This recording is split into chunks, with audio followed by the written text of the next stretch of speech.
Ladies and gentlemen, I am SidAlpha. In light of everything that Electronic Arts have been doing wrong this week alone, it almost doesn't seem fair for me to even produce a video discussing what has happened over the past 48 hours even. Realistically, EA have been making it far too easy as they keep doubling down on the nonsense, the duplicity, and in some cases even the lies, and they keep getting found out.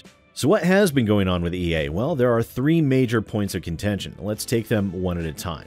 First, we have the news story surrounding EA's share prices falling 8.5% for the month of November, resulting in a $3.1 billion devaluation thanks to the backlash EA received over the loot box monetization within Star Wars Battlefront EA.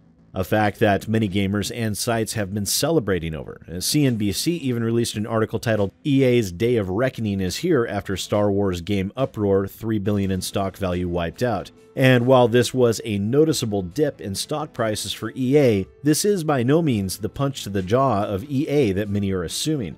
Now, looking at the 5-day summary for EA's stocks show a marked decrease in share prices that maintains a trend over the course of November as a whole. Even when looking at the 3-month summary, we see a slow but inexorable trend downward that will have detractors cheering for EA's financial difficulties over their monetization practices. However, the 1-year summary paints a very different picture and would indicate that while investors might be displeased with the past couple of months, overall EA's stocks have risen by over 30% in 2017 alone, and when you look at the 5-year summary, we can see that this dip will most likely be momentary and will do nothing to scare off investors. If anything, this momentary lull in the stock price will most likely entice new investors.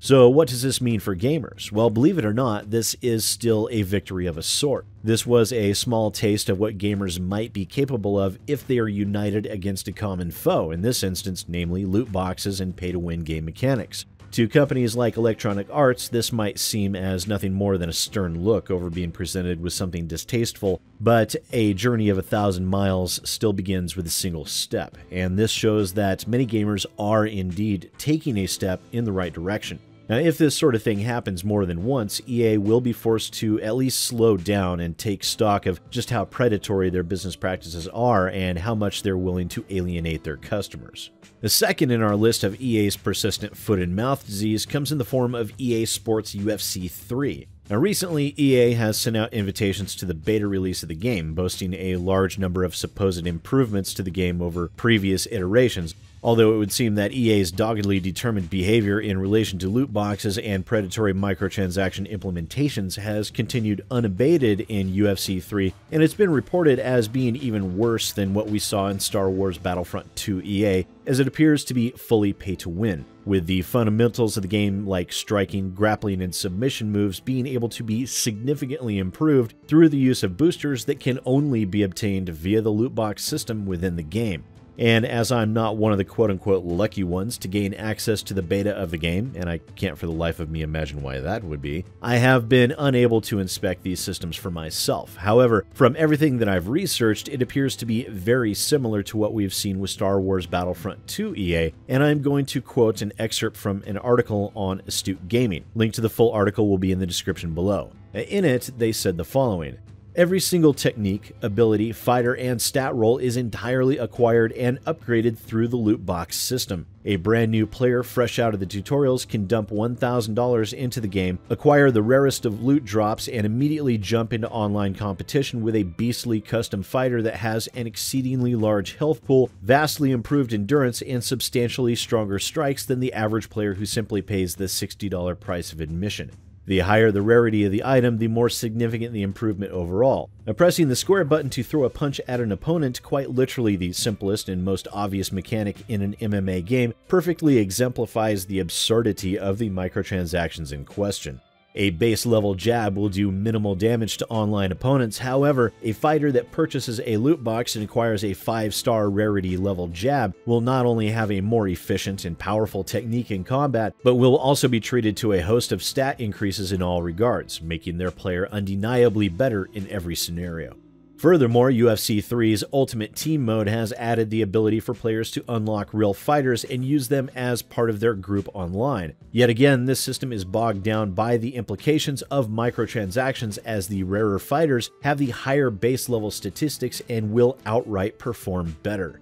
Microtransactions are also the only means of acquiring perks and boosts. Perks are powerful abilities that can be equipped for a small number of fighters before expiring. They can range from a low-level stamina improvement during a certain phase, whether that be striking, grappling, or ground game, to a significant hit point increase during pivotal health events, wherein your opponent has damaged you enough to potentially end the fight. Boosts, on the other hand, are similarly temporary enhancements that offer endurance boosts and durability bonuses. It is clear to see that, in combination with technique enhancements and overall stat increases, EA has taken every single aspect of genuine competition and buried it. And this is a perfect storm example of a pay-to-win scenario that every gamer, except those with deep pockets, loathe to see, where you're quite literally encouraged to the point of being nearly required to either endure a nearly intolerable level of grinding to be able to merely compete at an effective level, or shell out obscene amounts of money in order to actually bypass the gameplay in order to stand a chance against your opponents.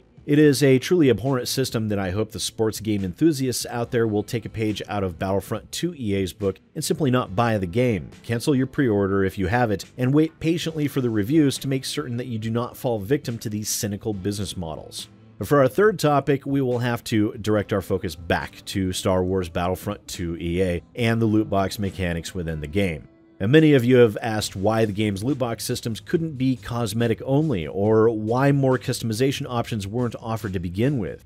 In spite of how cosmetic-only loot boxes are still a predatory monetization system, many people are much more accepting of these owing to the fact that they preclude any pay-to-win potential, and if there is no way to, quote, cash out with your skins, then it's much easier for people to rationalize and tell themselves that it's not gambling because you can't get any money out of it. However, while speaking at an annual conference a couple of days ago, EA's Chief Financial Officer Blake Jorgensen addressed the question of cosmetics by stating the following. The one thing we're very focused on, and they are extremely focused on, is not violating the canon of Star Wars. It's an amazing brand that's been built over many, many years, and so if you did a bunch of cosmetic things, you might start to violate the canon, right?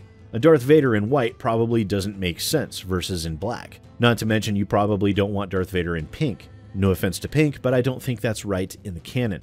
So there might be things that we can do cosmetically, and we're working with Lucasfilm on that. But coming into it, it wasn't as easy as if we were building a game around our own IP where it didn't really matter. It matters in Star Wars because Star Wars fans want realism, but Star Wars fans may also want to tailor things, a different colored lightsaber, things like that, so you might see some of that. And even laying aside the fact that Jorgensen went immediately to the pink Darth Vader not being canon defense, which I think most people would agree they wouldn't care whether or not a pink Darth Vader would be canon or not, it would still be an amazing thing to include in your game. But the fact of the matter is, this is an extremely common defense from games developers and publishers alike. They tend to take the worst case scenario or absurd example in order to discount or disqualify any idea of such things. And not so long ago, I dealt with a similar gross over-exaggeration with the developers of Escape from Tarkov and their absolute refusal to refund pre-orders of their game under any circumstances, leaving gamers to resort to chargebacks. It's actually very possible to include a wide variety of in-canon customizations for both Imperial and Rebel sides within the game. In fact, we know this just as well as EA does, as they offered a fairly extensive character customization within the 2015 release of Star Wars Battlefront EA, ranging with a wide variety of armor types with both male and female stormtroopers, including elite variants and black armor variants, which are canon. It's been demonstrably proven over the years that even when dealing with clone troopers or stormtroopers, Star Wars has not been opposed to customized or unique styles. It's even easier with the Rebel side of things, as it allows you access to a wide array of races like the Sulustan, Twi'lek, Rodians, Ishi-Tib, Quarren, Mon Calamari, Devaronians, Wookiee, Ithorians, Barabel, Trandoshans, Aqualish, Bothans, Duros, Gron, Ugnaughts, Weequay, the Zabrak, and of course humans are there too. And that's just to name a few of the species that we've seen that are Star Wars canon. So don't tell me that in a galaxy far, far away with a vast array of races that were involved in the Galactic Republic, the Empire, the Rebellion, the New Republic, and all of the others throughout the years, that you don't have in-canon cosmetic customization options.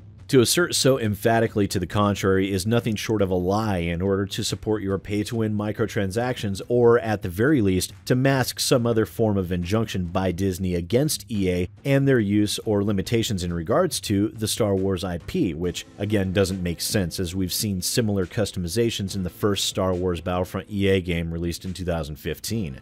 In fact, this was even somewhat put to the lie when data miners saw hidden customization options within Star Wars Battlefront EA 2. This clip from Uninspired Zebra shows options and cosmetics that are already within the game. They just have yet to be unlocked, which will probably be done at some later date, and it wouldn't surprise me that had it not been for Uninspired Zebra and other data miners, that we could very well have been hearing from EA DICE in a few months' time, them stating that they had listened to their customers yet again and introduced cosmetics as a way of placating outraged fans when in fact they were already present within the game. And while I know this is a rather cynical outlook on the situation, it would be completely unsurprising given what we have seen come out of the mouths of EA and DICE in recent days. So, as you can see, Electronic Arts continues to fling feces in our faces and expects us to treat them like they are presenting us with the finest of perfumes.